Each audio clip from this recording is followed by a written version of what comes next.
Anita, what? Do you mind if I ask you the same question? When did you realise you wanted to be a writer? Was it has it been a long-term thing? Or? No, I fell into it. I was doing a PhD with 2 little children at home. Right. And I found that once I had the 3rd one, I had 3 children in 3.5 years. I found it really difficult to continue the work. So I gave up the work, but I sent about a year later or so, when my youngest was 1. Right. So he was about 2, close to 2. I sent the work to Cambridge University Press, asking them if they would publish the PhD, the work that I'd done to date, as a book. Right. And I sent it out cold to an editor who I didn't know. And he said, look, he got back to me and he said, it's too specialised, but I'm doing a series on women in Australia. So there's one on war, there's one on the 1960s, and there were a whole other lot of books in that series, and he wanted someone to do one on education, which was my background. Right. So he asked me, would I consider doing one for him? So I asked him what he wanted, and he said, well, you go away and write me a proposal and I'll have a look at it and we'll go from there. So for 6 months I was reading and researching, and I wrote a proposal, sent it back, and then he said yes, he loved it and I could be part of that group, and I started writing in That's that way. Fantastic. So From your PhD, that's great. I fell in. Well, I didn't finish the PhD then, but when I was in my 50s, I went back and I did it again, and I got it. Fantastic. Well done. Thank you. All right, Jane. What about yourself? When did you know you wanted to be a writer? When did it start for you? I'll answer that shortly, but I'm just quite taken that I have experiences very similar to both Lorraine and Anita. I have had a pretty traumatic childhood, and also I've worked a lot in education many years, and I've had 4 children under the age of 6. So I've had a very hectic time. I think the time I first actually was able to put pen to paper properly was when I had time to breathe, if you like. It was when I stopped working full time. I stopped studying. My children had grown, and then all of a sudden ideas started getting into my head, and I thought, I've got to get these out, and they're still coming, mind you. So I've always been fascinated with words as well, and I love my old Roget's thesaurus. I feel like I'm a wizard with a big book of spells, you know. Yeah, great. I like Google, you know, and bless Google, but and I think also when I used to read a lot when I was a child, and I think when I was first really touched in a profound way by a book, I thought to myself, oh, I'd love to be able to do that with the power of words. And so when I was a child, I read a lot, and I noticed that all the books really had a bit of a sensory feel to them, in terms of, like, I would get lost in Millie Molly Mandy going mushrooming, or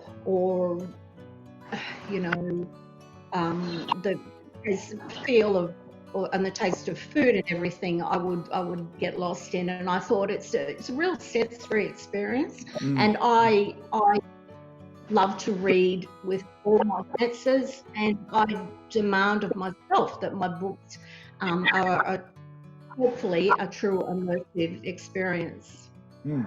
Great. Bev, we saw you there for a minute. Are you with us? I think I'm with you. Can you hear me? We can hear you. We can hear you. We can't see you anymore. We Welcome. did for a while. Can you see me yet? Sorry?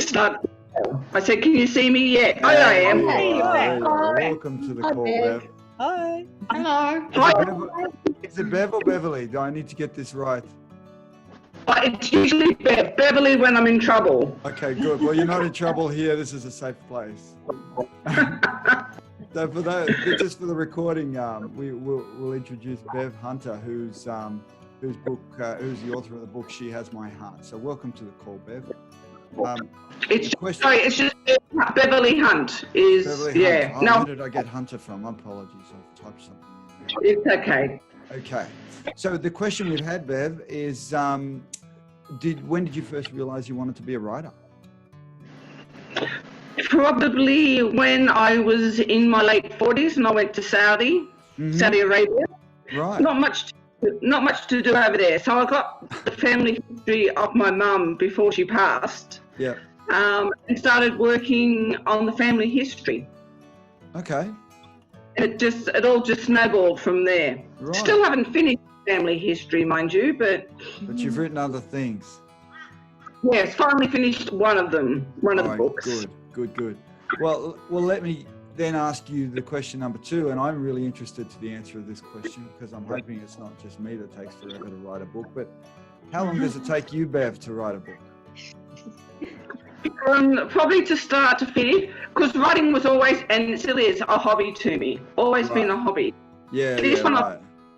is probably the last one I started and the first one I finished. All up, probably 5 years. 5 years? Yep. Yeah. Okay. Lorraine, how about you? Well, because I'm writing what was 7 books, it's literally a story that's been with me since I was in my early teens, and I'm now 58, so that's kind of how long it's taken me to write them all, so with a lot of gaps in between. But once I got serious, I was aiming to turn out a book a year. Obviously, work gets in the way of that, and various other things, but I'm trying to do a book a year. That's a long time to be in the same series. Yes, it's my life's work. But they become your family, right? The characters in these books. Absolutely, yes. And I've got to kill one off at the end, so that's going to be very interesting as to how I deal with that. So. What do they say? No tears in the writer, no tears in the reader, or some great saying. Something like that, yeah. I'm terrible at that. I cry all the time. Which is quite. What was that, Bev? Oh, which is quite interesting because in my book I've got a death scene, and I've read it hundreds and hundreds of times, like the sex scenes. Oh yeah. Got bored with this, but the death scene still brings a tear to my eye. Yeah, wow. Yeah, for sure. That's great because you're feeling the emotion that you've written, so that's great. Absolutely. How about you, Jane? How long to write a book, Jane? Well, I thought I'd finished my first book after 4 years, but it was very convoluted, shall we say, and after having a really good look at it and having advice from beta readers and editors, I realised I had 2 books in there. So for 2 years I have been preparing this first book, which I've now released. I've got a second book. It's a 2-part series, and I'm nearly finished that one, sort of becoming a little bit bigger than the first one. Fantastic. So a fair while. Yeah, good. I'm a bit of a pantser and I'm a bit of a plotter, and I think I'm like a, what do you call it, a pants plotter. Something in the middle. How about you? Yeah. Sorry, Jane? No, I was just going to say I'm determined for my third book to get it done a lot quicker, and I think I will now. And I use Scrivener too, which helps me with organisation. Okay. I want to get onto that pants and plotter thing, but first I want to hear from Anita. How long does it take you, Anita, to write a book? The most recent book took me 9 months. Right. I Am Woman. I write non-fiction, so it's a lot of reading and thinking and coming up with something. Normally, the other books took me about 12 months, but I Am Sasha, which is the story of my father surviving World War II as a teenage girl, took me longer because I had to create scenes. I had to fictionalise scenes in it, although the story's true. And I wrote it in my grandmother's voice telling the story because she had the idea to save his life by turning him into a girl. Right. And then I was advised to rewrite it in the boy's voice, which took me 4 months or 5 months to rewrite, with him as a teenager telling the story. Right. And it's being taught in some schools now, and it's been recommended in Holocaust studies, which fascinating. the Victorian government's trying to get into all schools now. Wonderful. So Really, yeah, it was very emotional. That journey was very emotional because I felt I was in the war, living the war with my nana and my dad. And Yeah, was I there bet you with did. them. So it was really pushing my buttons, the emotional side. Yeah, Mm. for sure. So, I mean, let's get onto that plotter and pantser thing, because I'm thinking, Anita, for you, given that it's non-fiction, you probably have to know exactly where you're going with the book. You probably map things out in advance, or do you let the process guide you a little? I do a lot of reading, and then I sort of write while I read. Yep. To kickstart things, and I have to find a new angle for. So the next book I want to look at is on beauty. So there's been quite a lot written on beauty. So I'm looking for something new and fresh. A new angle. I'm sort of, finding that sort of place at the moment. But there's a lot to read and write and think about and discuss because it's a very big topic. Yep. So, yeah. Okay, great. What about you, Bev? Do you know where you're going before you start? Have you got the whole thing mapped out, or do you need to go by the seat of your pants? I fly by the seat of my pants, both in my life and in writing. Because I've never had any. I hated English at school. It's more of a maths person. So I've just plodded along, and then I've just come across.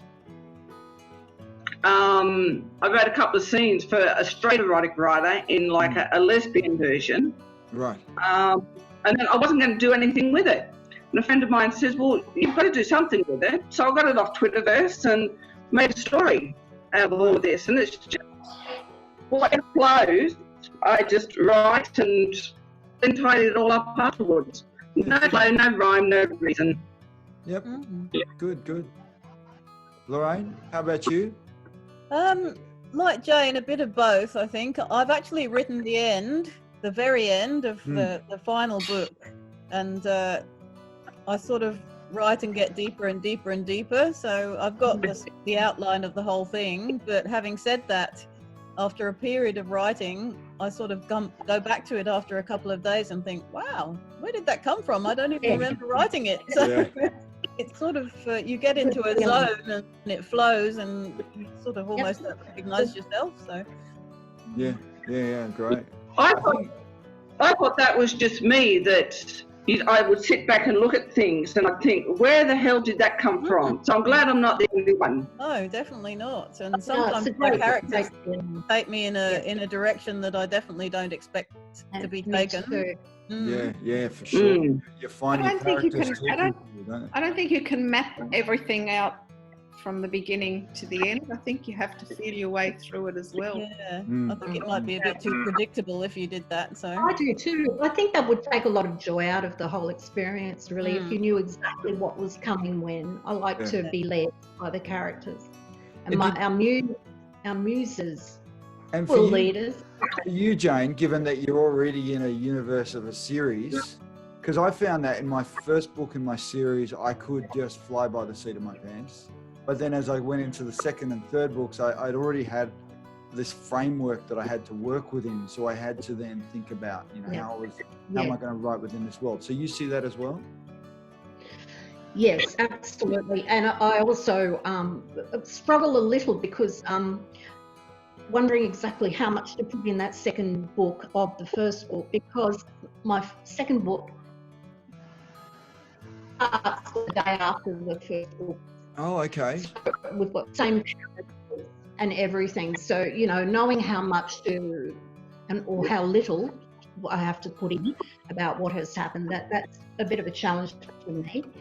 So I would like to hear from readers who have maybe read the first book and those who have not read the first book. I want them both to be standalone. Jane, what's your, and this is a question I want to ask everybody, what's your writing schedule? When do you write? Do you have the freedom to write during the day, or are you doing it at night, or how are you writing these days? I do. I'm not a person who writes every day if I'm not in the mood. I think that would stop the joy of it for me. So I like to plan a day or so beforehand. I probably write about 4 times a week. I like to plan my day of writing.